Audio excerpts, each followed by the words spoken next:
You ask Tiger to calculate. This deals with linear inequalities with one unknown. The final result is a greater than 6. Let's solve it step by step. Swap sides.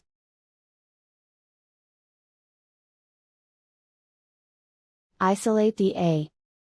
Divide both sides by 12.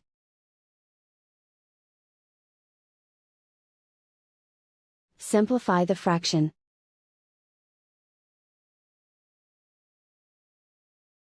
Find the greatest common factor of the numerator and denominator.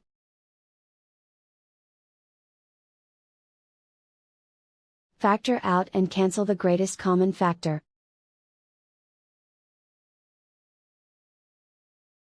Plot the solution on a coordinate grid.